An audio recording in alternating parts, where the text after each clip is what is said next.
الذين استجابوا لله والرسول من بعد ما أصابهم القرح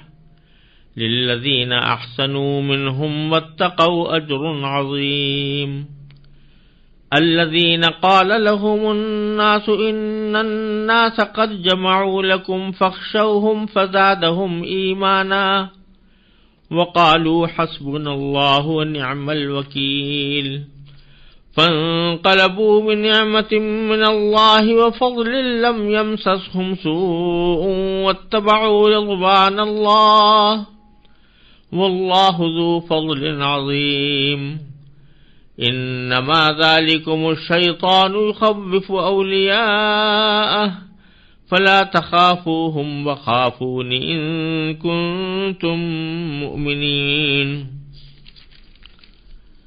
ان آیات کا ترجمہ یہ ہے یہ وہ لوگ ہیں جنہوں نے زخم کھانے کے بعد بھی اللہ اور رسول کی پکار کا فرما برداری سے جواب دیا۔ ایسے نیک اور متقی لوگوں کے لیے زبردست اجر ہے۔ وہ لوگ جن سے کہنے والوں نے کہا تھا کہ یہ لوگ تمہارے مقابلے کے لیے پھر سے جمع ہو گئے ہیں، لہذا ان سے ڈرتے رہنا، تو اس خبر نے ان کے ایمان میں اور اضافہ کر دیا، اور وہ بول اٹھے کہ ہمارے لیے اللہ کافی ہے اور وہ بہترین کارساز ہے۔ نتیجہ یہ کہ یہ لوگ اللہ کی نعمت اور فضل لے کر اس طرح واپس آئے کہ انہیں ذرا بھی گزند نہیں پہنچی، اور وہ اللہ کی خوشنودی کے تابع رہے، اور اللہ فضل عظیم کا مالک ہے۔ در حقیقت یہ تو شیطان ہے جو اپنے دوستوں سے ڈراتا ہے، لہذا اگر تم مومن ہو تو ان سے خوف نہ کھاؤ اور بس میرا خوف رکھو۔ یہ آیت کریمہ غزوہ احد کے بعد ایک اور واقعے کے پس منظر میں نازل ہوئی ہے۔ وہ واقعہ یہ ہے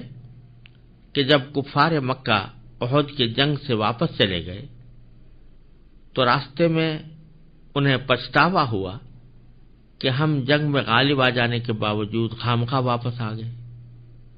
اگر ہم کچھ اور زور لگاتے تو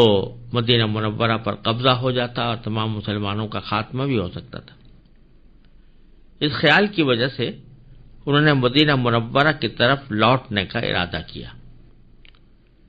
دوسری طرف حضور اقدس صلی اللہ علیہ وسلم نے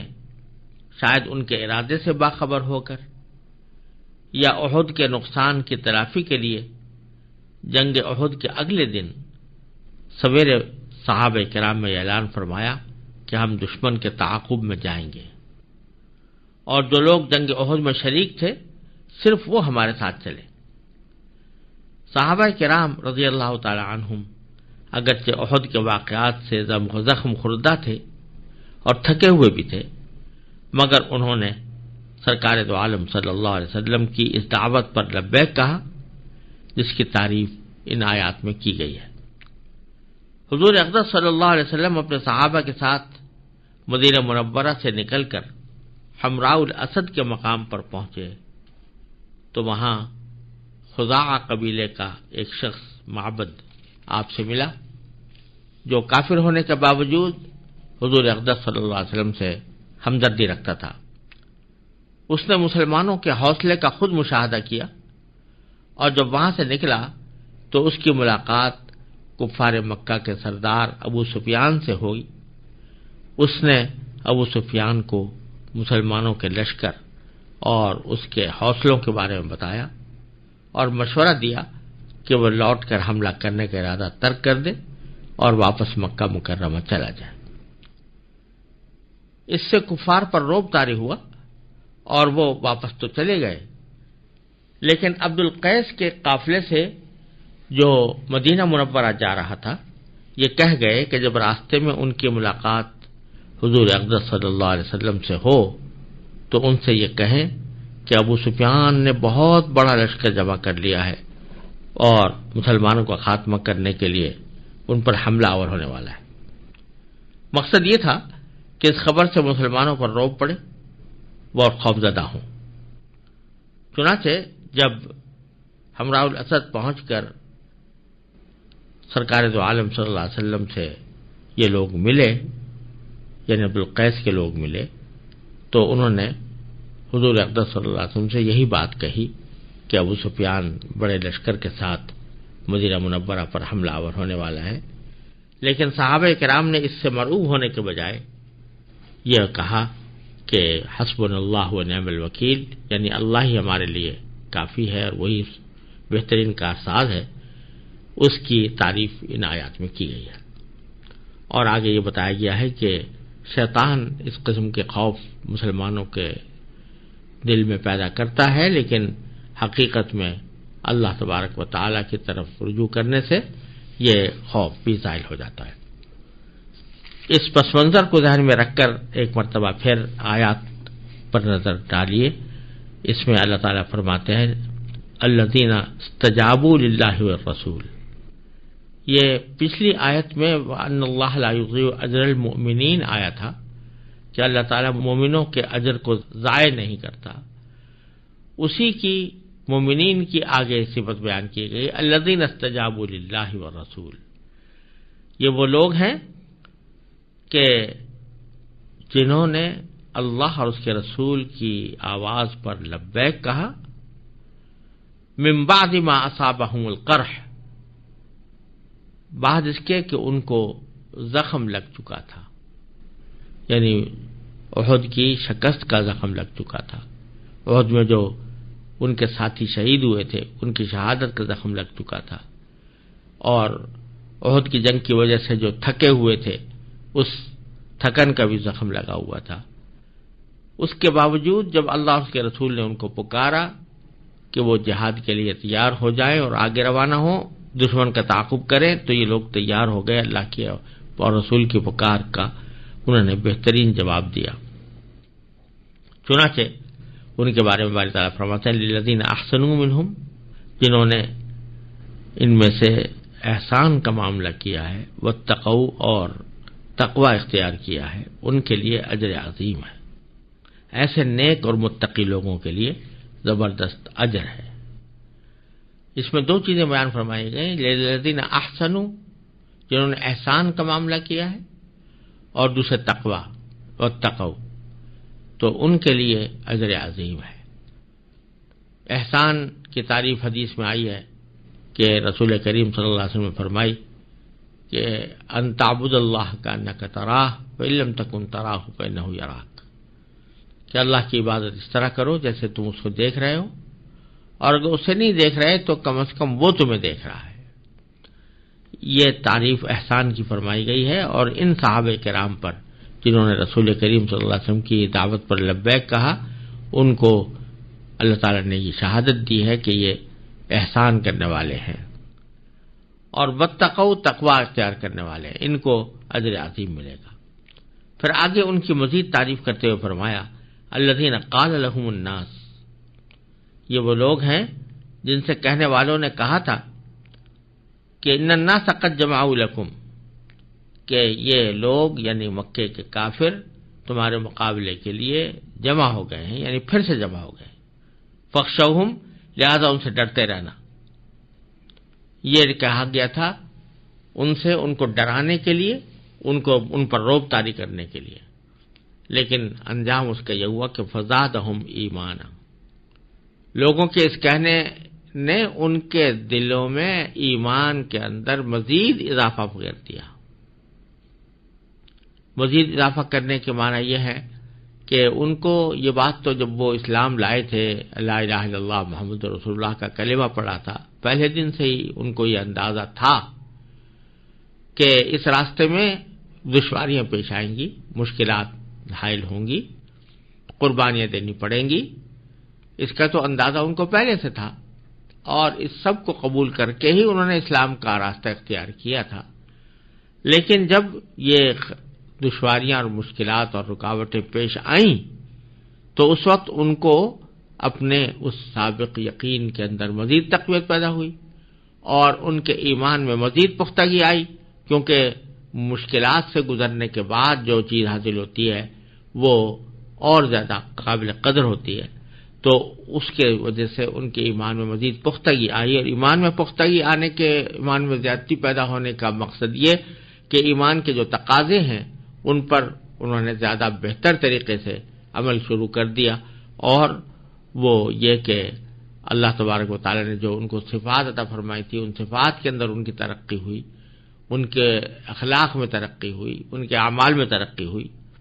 یہ سب کچھ اس وجہ سے ہوا کہ انہوں نے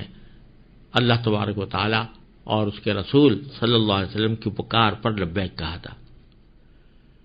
اور فرمایا کہ ایک طرف تو ان کے ایمان میں اضافہ ہوا، اور دوسرے انہوں نے یہ جملہ کہا کہ حسبنا اللہ و نعم الوکیل، کہ ہمارے لیے اللہ کافی ہے اور وہ بہترین کارساز ہے۔ یعنی لوگ جو ڈرا رہے ہیں کہ ہمارے خلاف دشمن بڑی تعداد میں جمع ہو چکا ہے، تو ہمارے لیے اللہ تبارک و تعالیٰ کی نصرت کافی ہے، اس کی مدد کافی ہے، چاہے ہماری تعداد کم ہو، دشمن کی تعداد زیادہ ہو، لیکن ہم اللہ کی نصرت پر بھروسہ رکھتے ہیں۔ اور وہ بہترین کارساز ہے، یعنی وہ ہر کام بنانے والا ہے، جو کام بھی ہم اللہ تبارک و تعالیٰ کی رحمت کے اوپر چھوڑتے ہیں وہ اس کو بنا دیتا ہے۔ اس میں یہ بات خاص طور پر قابل ذکر ہے کہ رسول کریم صلی اللہ علیہ وسلم اور آپ کے صحابہ کرام سے زیادہ کسی کا توکل اعتماد اللہ تعالیٰ پر نہیں ہو سکتا، لیکن آپ کی توکل کا مطلب یہ نہیں تھا اور اس کی صورت یہ نہیں تھی کہ اسباب ظاہرہ کو چھوڑ کر بیٹھے رہتے اور کہتے کہ ہمیں اللہ تعالیٰ کافی ہے اور وہ بیٹھے بٹھائے ہمیں غلبہ عطا فرما دے گا۔ نہیں، بلکہ آپ نے صحابہ کرام کو جمع کیا، زخم خوردہ لوگوں کے دلوں میں نئی روح پیدا فرمائی، انہیں جہاد کے لیے تیار کیا اور نکل کھڑے ہوئے۔ یعنی جتنے اسباب اور ذرائع اپنے اختیار میں تھے وہ سارے استعمال کرنے کے بعد فرمایا کہ ہمیں اللہ کافی ہے۔ یہی وہ صحیح توکل ہے جس کی تعلیم قرآن کریم نے دی ہے، اور رسول کریم صلی اللہ علیہ وسلم نے اس پر عمل خود بھی کیا اور صحابہ کرام سے بھی کروایا۔ ایک حدیث میں ایک واقعہ آتا ہے کہ حضرت عوف بن مالک رضی اللہ تعالیٰ عنہ فرماتے ہیں کہ رسول کریم صلی اللہ علیہ وسلم کی خدمت میں دو شخصوں کا مقدمہ آیا، آپ نے ان کے درمیان فیصلہ فرمایا۔ جس شخص کے خلاف فیصلہ ہوا تھا اس نے فیصلہ نہایت سکون سے سنا اور یہ کہتے ہوئے روانہ ہو گیا کہ حسبی اللہ و نعم الوکیل۔ تو حضور اقدس صلی اللہ علیہ وسلم نے فرمایا اس شخص کو میرے پاس واپس لاؤ۔ پھر جب وہ آ گیا تو فرمایا کہ ان اللہ یلوم علی العجز ولکن علیک بالکیس، اللہ تعالیٰ ہاتھ پیر توڑ کر بیٹھ جانے والے کو ناپسند کرتا ہے، بلکہ تم کو چاہیے کہ ہوش مندی کے ساتھ تمام ذرائع اختیار کرو۔ فَإِذَا غَلَبَكَ أَمْرٌ، اور سارے اسباب اختیار کرنے کے باوجود اگر کسی وقت میں عاجز ہو جاؤ تو اس وقت کہو حسبی اللہ و نعم الوکیل۔ یعنی محض بے عملی کے ساتھ اللہ تعالیٰ کے توکل کا سہارا لینا یہ کوئی صحیح طریقہ نہیں ہے، بلکہ عمل اور اسباب پوری طرح اکٹھے کرنے کے بعد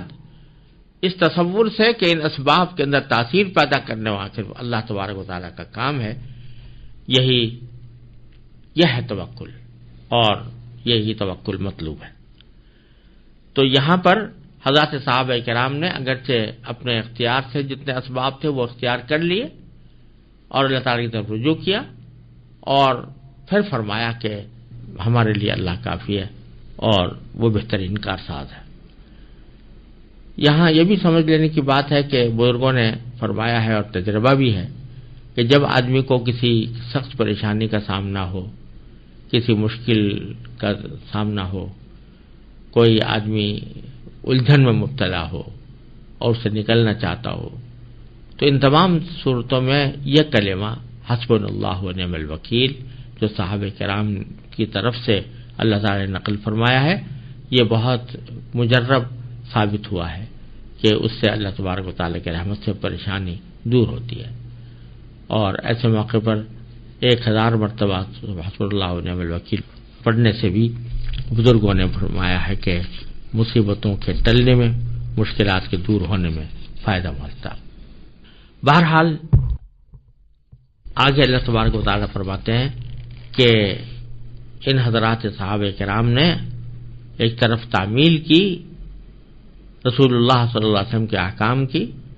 اور باوجود تھکے ہوئے ہونے کے، زخم خوردہ ہونے کے جہاد میں کے لیے روانہ ہو گئے، اور دوسری طرف معاملہ اللہ تعالیٰ کے سپرد کر دیا۔ تو اس کا نتیجہ یہ نکلا کہ فانقلبوا بنعمت اللہ بنعمت من اللہ وفضل لم یمسسہم سوء، وہ لوٹے اللہ کی طرف سے نعمت لے کر، وفضل اور فضل لے کر، اس حالت میں کہ لم یمسسہم سوء، ان کو کوئی برائی نہیں پہنچی، ذرا بھی گزند نہیں پہنچی، واتبعوا رضوان اللہ، اور وہ اللہ کی خوشنودی کے تابع رہے۔ یہاں